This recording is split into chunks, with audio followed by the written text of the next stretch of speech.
Shalom friends, welcome to Parsha Reactions, Toldot. On today's episode of Genesis, the next generation, Yitzhak and Rivka are trying to get pregnant. But it's not working, so Yitzhak prays to Hashem. And just like that, they are pregnant with twins.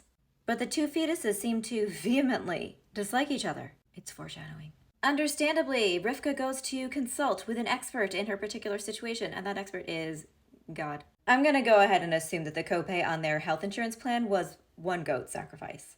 She asks Hashem, what is going on? Why are these two recreating a John Wick fight scene in my uterus? Hashem says, that's a great question.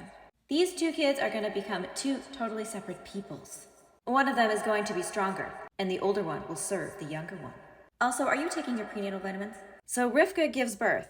The firstborn was Esav, but hanging on to his heel was the secondborn, Yakov. Like, even if Hashem hadn't just come out and said it a hot second ago, we would have figured out that these two were going to have some issues.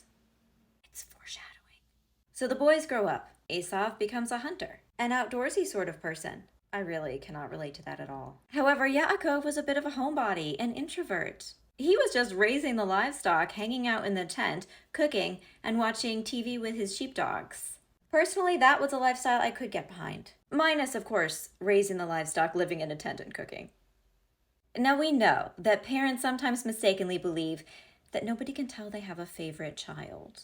Legit, everyone can tell. Even if they don't, pull a Kris Jenner, who said explicitly that Kylie was indeed her favorite. Kris we knew. So Yitzchak's favorite child was Esav, and Yaakov was Rivka's. This was a recipe for disaster stew, which was exactly what Yakov was cooking one day. Some lentils, a generous amount of familial trauma, a pinch of salt. Esav walks into the kitchen and he is famished. All he had had to eat that day was an expired power bar so old that it disintegrated into dust the minute he tried to open the packaging. So he was like, oh my God, Yakov, give me that food. And Yakov said, I would be delighted to do that in exchange for your birthright. And Esav said, I don't care about my birthright. That's not edible. I'm too hungry. Yaakov said, you sure about that? And Esav says, yes, I swear. Just give me the food. Kids never make a decision on an empty stomach. So Yaakov gave him the bread and stew. He ate, he drank, he dropped off a hamper of his dirty laundry, and then he left. Now, it wasn't just Esav who was hangry at this time. There was yet another famine going on. Hashem said to Yitzhak, don't go to Egypt. Also, to reiterate, I will indeed assign all of this to you and your descendants, just like I told Abraham. I said it and I'll do it. So instead of going to Egypt, Yitzhak and his household went to the land of King Avimelech, just like Abraham had done in Vayera. And not only that, he does the same exact dumb choice of trying to pass off his hot wife as merely his sister so that no one's gonna get him. Eventually, King Avimelech looks out the window and sees, what? It's Yitzhak and Rivka making out. And he says to Yitzhak, dude, is there like a glitch in the Matrix? Because I'm getting deja vu. The men in your family need to come up with a better cover story. Okay, everybody in my kingdom, listen up. Don't touch these two. They're married, they're off limits, and they're annoying me. That year, Yitzhak worked super hard, not just at annoying Avimelech. He gained more flocks, more herds, and a bigger household, and also more haters. That's how success works. The haters go around filling up all the wells that Avraham had spent so much time digging. And Avimelech says to Yitzhak, dude, you gotta go. You're causing too much drama and you are too controversial. So they leave and then spend a lot of time redigging all of those wells. Finally, they get to Beersheba. And Hashem appears that night to Yitzhak. Hey, you asleep? Oh, well, you're not now. Don't be afraid, I'm with you. So they camp out there and start digging more wells. And what do you know? Avimelech and his squad roll up. And Yitzhak is like, well. Literally. That's basically all I do is dig wells. Why are you here? Didn't you just tell me to get lost? And they said, okay, we admit it. We were wrong. Obviously, Hashem has actually been down with you the whole time. So how about we make a treaty and be friends? Yitzhak was not, sadly, as much of a petty bitch as I would have liked.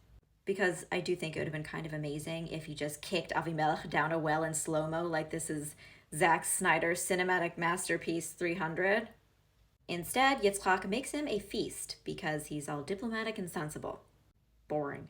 Meanwhile, Esav marries Yehudit, a Hittite woman. Yitzhak and Rivka don't like them as a couple, and they don't like her, and this all becomes relevant shortly, and by that I mean now. It becomes relevant now. Yitzhak is getting on in years. He's not able to see anymore. He calls Esav over and he goes, here I am. And he goes, hey, great, can you go hunt some game and make me my favorite dish? And then I'll give you my top shelf blessing before I pass away. So Esav goes hunting. But Rivka hears all of this and while he's out hatches a scheme. Her plan is to quickly cook the dish using goats that they already have and then send Yakov in undercover in disguise as Esav to get that blessing. All I'm saying is that I don't think even Kris Jenner would do that. Maybe to Rob. But Yakov is like, this isn't gonna work. Esav is hairy and I went and got laser hair removal. Dad is not only gonna know, he's gonna curse me. So they begin the Mission Impossible transformation. Just instead of Tom Cruise wearing a 3D printed rubber face that he can rip off at an opportune moment, Rivka dresses Yaakov in Esav's clothing and then covers his hands and the back of his neck with goat hair. And he takes the food into Yitzhak, who's like, wait a minute, which of my sons are you?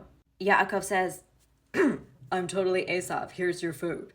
And then, can I please have the blessing? Yitzhak is still suspicious. The voice is off, but he does feel the goat gloves. And the clothes do smell very outdoorsy. Poor Yitzhak, all this time since the Akedah, and he still is not trusting his instinct.